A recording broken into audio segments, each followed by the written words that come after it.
महाभारत का एक ऐसा पल, एक ऐसी घटना जो आज भी हजारों साल बाद भी हमें सोचने पर मजबूर कर देती है, न्याय और अधर्म की बहस छेड़ देती है। जी हां, हम बात कर रहे हैं महान योद्धा कर्ण की मृत्यु की।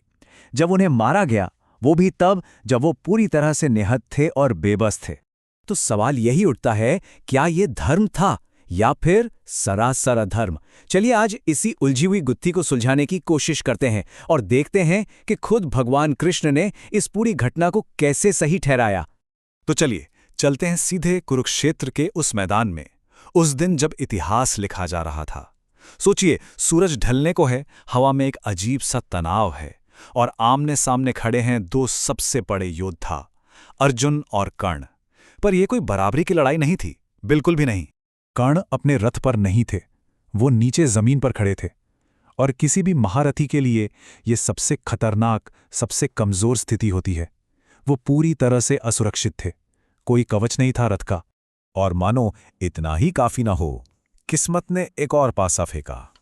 कर्ण के रथ का पहिया जमीन में धंस गया, कीचड़ में। अब सोचिए, वो पूरी तरह से बेबस थे, अपनी सारी ताकत लगाकर बस उस पहिए को निकालने की कोशिश कर रहे थे।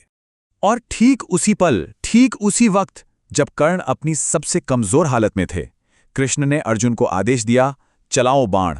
अर्जुन एक पल के लिए हिचकिचाएं जरूर, लेकिन फिर उन्होंने वो तीर चला ही दिया। ये युद्ध के हर नियम के खिलाफ था, साफ साफ अधर्म था। लेकिन क्या ये सब सिर्फ एक इत्तेफाक था? क्या ये सिर्फ बदकिस्मती थी? नहीं, कहानी इससे कहीं ज्यादा गहरी और उलझी हुई है। देखिए, कर्ण की किस्मत तो बहुत पहले ही कुछ श्रापों और वचनों के जाल में फंस चुकी थी। उनके अंत की कहानी तो कब की लिखी जा चुकी थी। उस दिन एक नहीं बल्कि दो श्राप एक साथ सच हो गए। पहला, उनके गुरु परशुराम का श्राप कि जब तुम्हें अपने सबसे शक्तिशाली अस्त्र की जरूरत होगी तुम उसका ज्ञान भूल जाओगे। और दूसरा श्राप एक ब्राह्मण का, जिसने कहा था कि जैसे तुमने मेरे बेबस बछड़े को मारा, वैसे ही तुम भी बेबसी की हालत में मारे जाओगे। लेकिन यहां एक बड़ा सवाल खड़ा होता है, अगर श्रापों की वजह से कर्ण का अंत पहले से ही तय था, तो फिर कृष्ण को अर्जुन से ये अधर्म करवाने की क्या जरूरत थी? एक निहत्थे इंसान पर वार क्यों करवाया? और यहीं से कहानी का सबसे गहरा और सबसे जरूरी पहलू शुरू होता है।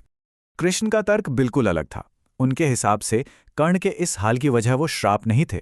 नहीं, कर्ण के पतन की असली वजह थी उनका मौन, उनकी खामोशी। यही उनका सबसे बड़ा अपराध था। देखिए, एक तरफ पांडव थे, जब भी अधर्म हुआ उन्होंने आवाज उठाई। भले ही वो हार रहे थे, सब कुछ दांव पर लगा था, पर वो बोले। और दूसरी तरफ थे कर्ण। वो जानते थे कि क्या सही है, क्या गलत, फिर भी वो चुप रहे, अन्याय पर पूरी तरह मौन।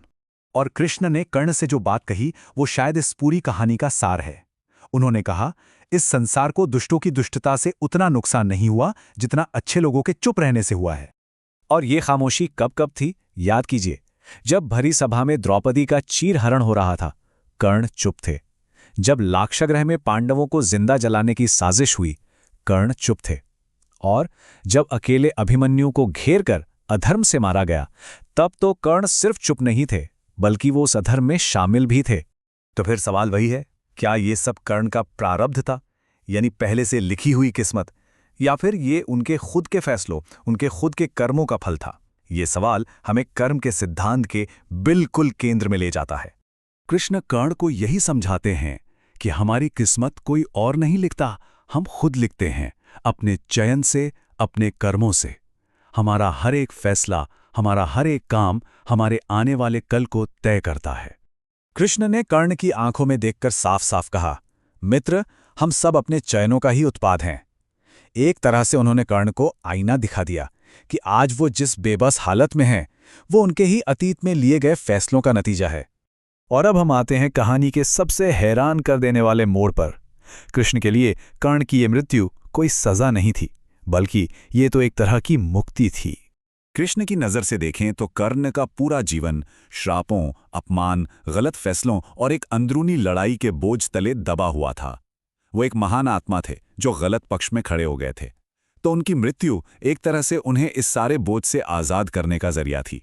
तभी तो जब अर्जुन के हाथ कांप रहे थे, जब वो ये अधर्म करने से हिचक रहे थे, तो कृष्ण ने उनसे कहा, अर्जुन, तुम पाप नहीं पुण्य कर रहे हो, तुम एक महान आत्मा को उसके बोझ से मुक्त कर रहे हो। कितना गहरा विरोधाभास है ना। तो आखिर में कर्ण की ये कहानी हमें एक बहुत बड़े सवाल के साथ छोड़ जाती है। एक असली नायक का रास्ता क्या है? क्या वो सिर्फ हुनर और वफादारी का रास्ता है, या फिर वो धर्म का रास्ता है, चाहे उसके लिए कोई भी कीमत क्यों ना चुकानी पड़े? इसका जवाब शायद हम सबको अपने अंदर ही खोजना होगा।